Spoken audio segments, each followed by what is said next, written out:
Hey guys, we're Mums in Melanin. My name's Takoni. I'm Debbie. I'm Ayola. And I'm Sukumba. Today we're going in with pregnancy stories. Listen, Heavy. brace yourself.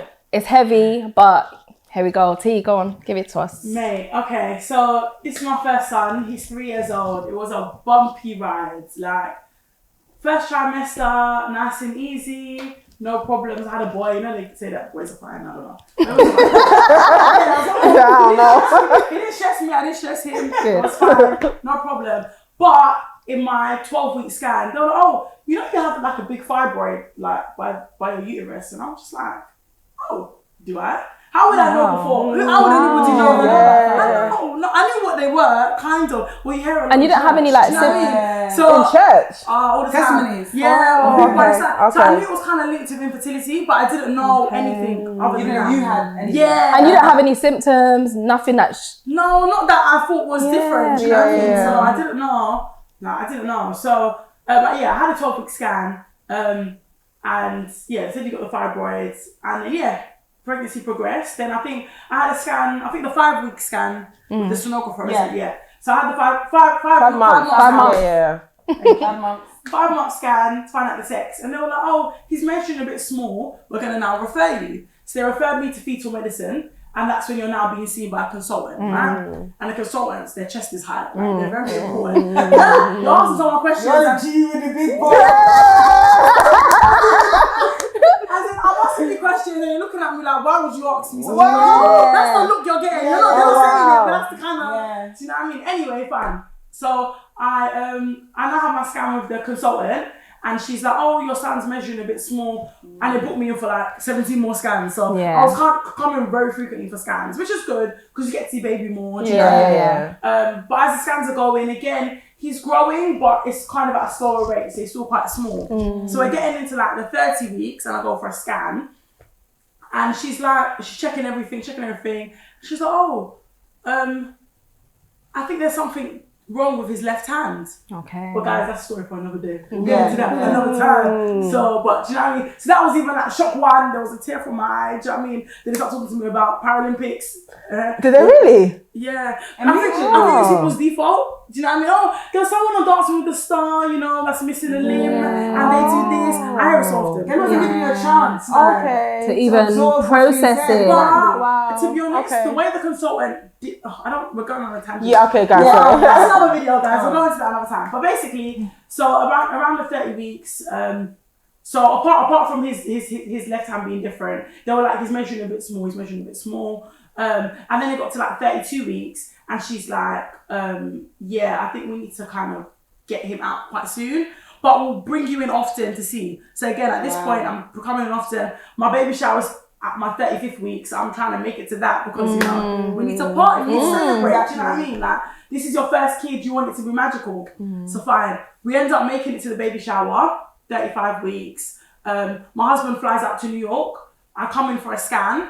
And she's like, yeah, we need to take the baby out like now. Are you free tomorrow? Whoa. Yeah. And I was just like, no, I'm not free tomorrow. No plans. He's in New York, what can we do? So she's like, okay, we can move it to the following Monday. But you need to come in every single day for monitoring. Oh, really? Yeah. So I now call Francis and I'm like, yeah, you know, you need to come back, the baby. So now he's with his friend. He's in New York for work, but he's got a friend out there. They now go into like all the baby shops trying to buy what I don't have. Like, I don't know what I was thinking. Like, I didn't even have a car seat. When I was 35 plus weeks, I didn't even have a car seat. I didn't have loads of things I didn't have. So I'm now ordering from John Lewis. He's in America trying to pick up baby rolls and preemie stuff for the baby, isn't it? Because, at that point, she's now told me the baby weighs 2 kg. Oh, so she's measured it and she's like, the baby's about 2 kg. Tiny. So 4 pounds, small baby. Prepare your life, basically. So I'm coming in every day, they're putting that thing on there, they're measuring me, they're giving me steroid shots to prepare the baby's lungs. Guys, the pain. Oh, really? It's an injection into your buttocks. Yeah. Guys, the pain. It was like, I don't know what injected by mercury feels like, but that's what came to mind. Mercury? Guys, that's what I had in mind. It's so painful. So for each I don't understand. Twice, I have to take 2 shots. Every day. No, I come in for 2 days, 2 consecutive days. Oh. So one in one bum cheek, one in the other. And they're like, you have to massage it because you need it to spread. Oh my You can't have it in God. one. So you need to massage it. But the pain, like obviously we've all had injections. Yeah. This injection is another level. Like it hurts. Anyway, fine. I'm massaging my bum as it is. Where was Francis at this time? In New York. I'm massaging my own bum.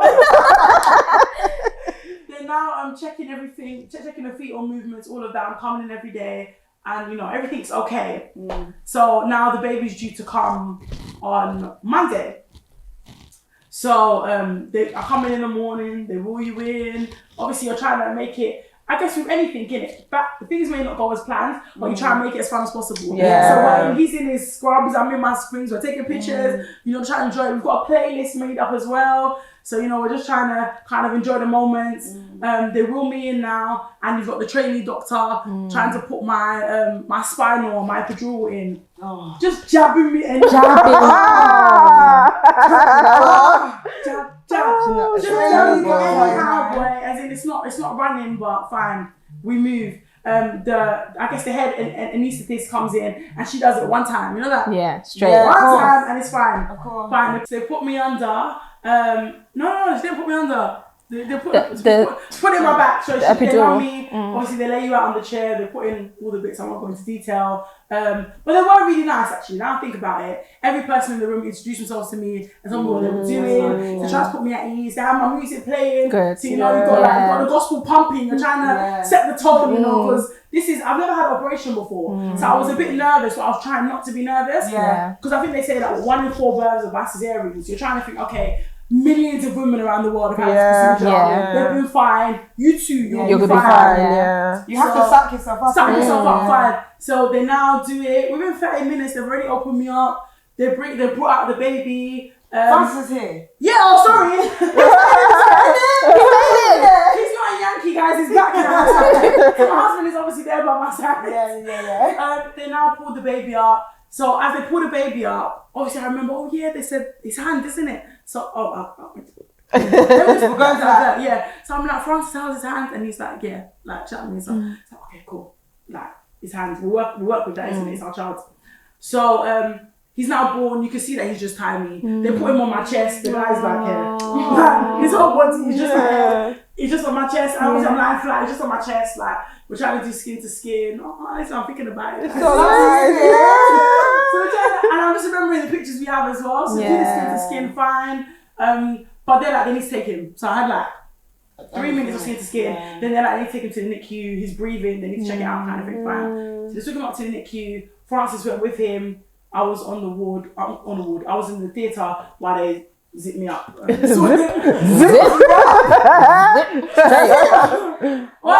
they stitched me up and did all of that, fine. So they take me now into recovery. So the theatre and recovery are down in the basement.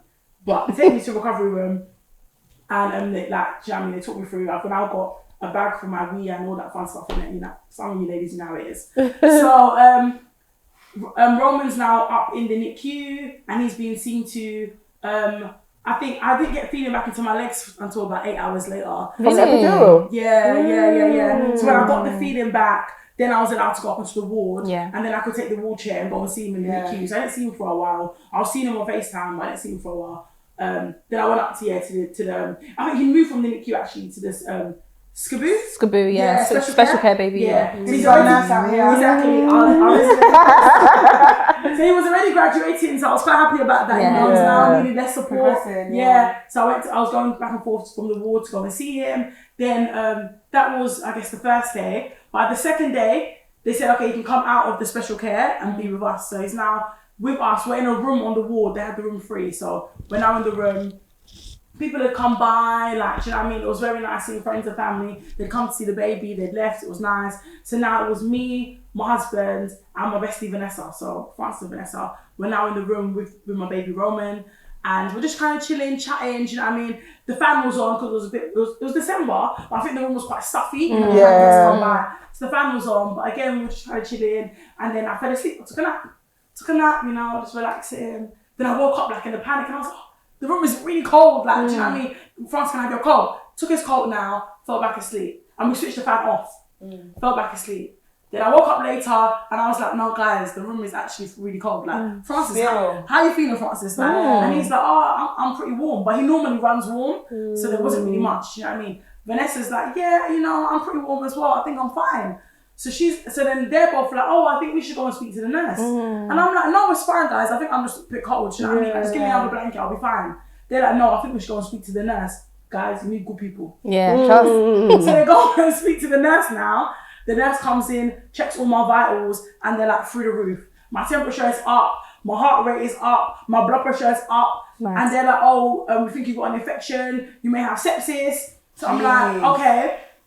They go and call the doctor, and the doctor comes in and does one of those cannulas in the arm so they can put me up to fluids. I don't know where they found this doctor. Maybe trainee, maybe older doctor, I'm not too sure. But the doctor puts it in and blood is squirting. No. Like we're in a room, blood is squirting on Roman's in a glass cot, all over the glass cot, all over the walls, just squirting anyhow. Anyway, Come back, Spider-Man.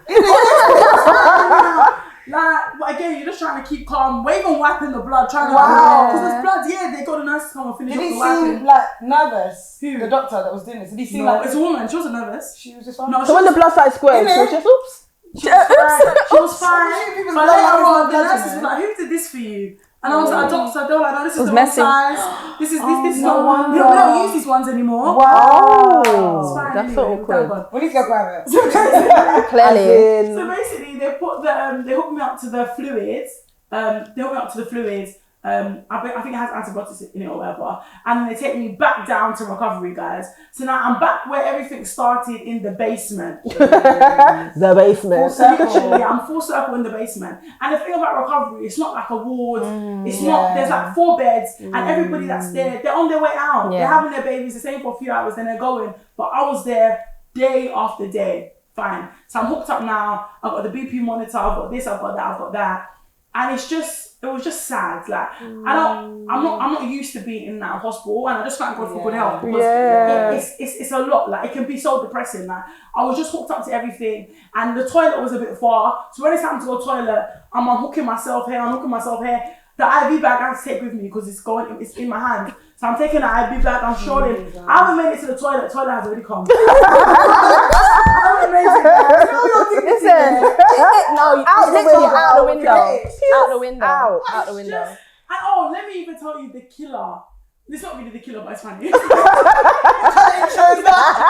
basically, obviously, I had the adult diapers in it, yeah? Oh, yeah. So I've had a cesarean, I've got adult diapers on. Every time I'm going to the toilet, I'm pulling the adult diaper down. You know, like I'm in pain. I'm pulling it down over one leg, pulling it down. I'm doing all of that and then throwing it in the bin. So I'm now in the toilet with Vanessa. And Vanessa, you know, you rip the sides. Yeah, it's true. Why you saying that? Oh. I'm pulling on that pad. Remember, I've You got go through a cesarean, lot, yeah. I've got the IV. You know, like I'm bending trying to trip over wires, bending out. All this time I couldn't rip in the sides, guys. Anyway, as I said, it's because I have good people. Yeah, Fine. man. So I'm down in the recovery place, and it was just a lot. Like, again, my child is now with me. Like, How long were you down there for? I was there for I had the baby on Monday. I got discharged on Saturday. Okay. And you were there for the whole time? So you went to recovery on Tuesday? Tuesday, exactly. Okay, So Tuesday okay. to Saturday, day in, day out. To the point that I was now planning to do naming ceremony in hospital. Yeah. We spoke to the chaplain, like, how can we kind of arrange this?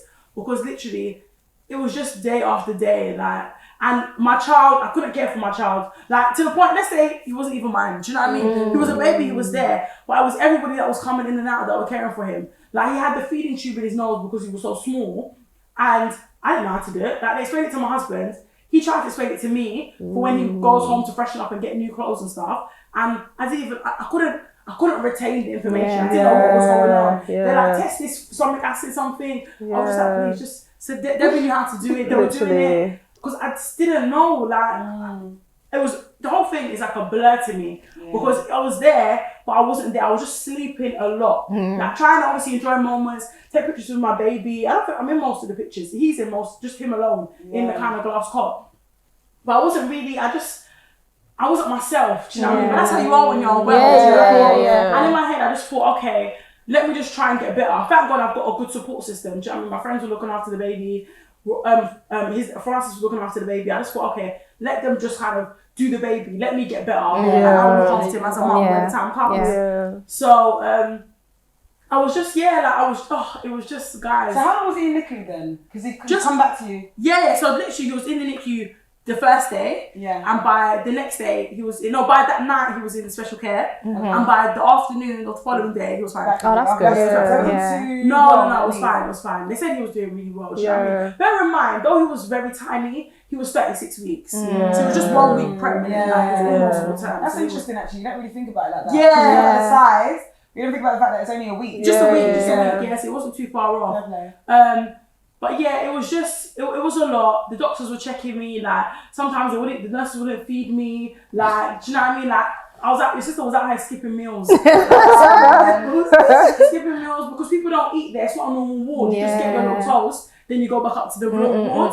So, like, we were ordering in food, thank God for Deliveroo, guys. Oh, gosh. Yeah, man. Ordering in Chinese, like, again, people were bringing stuff for me. But as I said, I was there day after day. Day after day, my vitals weren't going down. They just kept on saying, tachycardic. Tachycardic. See, I never say it. In my sleep, I'm having tachycardic. But basically, my heart rate was just sky high. My BP was high. My temperature was starting to come down, but the heart rate just was not coming down. And they were just like, okay, this sepsis thing, like, they're trying different antibiotics, they're trying different things to try and curb it. And all I can say, guys, don't Google. Like, thank God I didn't even Google, because I didn't know what sepsis was. All I thought it was that it was an infection, and they're using, you know, the yellow antibiotics that we have. They're putting it into my bag, do you know what I mean, to try and make me better. So they're trying different ones, it's not working. The one doctor's like, oh, maybe we should give her a blood transfusion. Maybe like it's too much strain on her heart. The iron, maybe she's more iron or whatever. So even the blood transfusion, guys, they came at like 2 a.m. in the morning. So my husband had already, he went home, got the oil, he's praying, anointing, you know, like he's not trying to lose his wife out here. He's doing all of that. They just, in the night, he's finished praying now, in the night, they just come in with like a bag, and then hook me up, and I have to sit upright. Again, I'm halfway out of it. The ward's already dark, and the days are rolling into one. But to me, guys, they came in the night. Literally, like,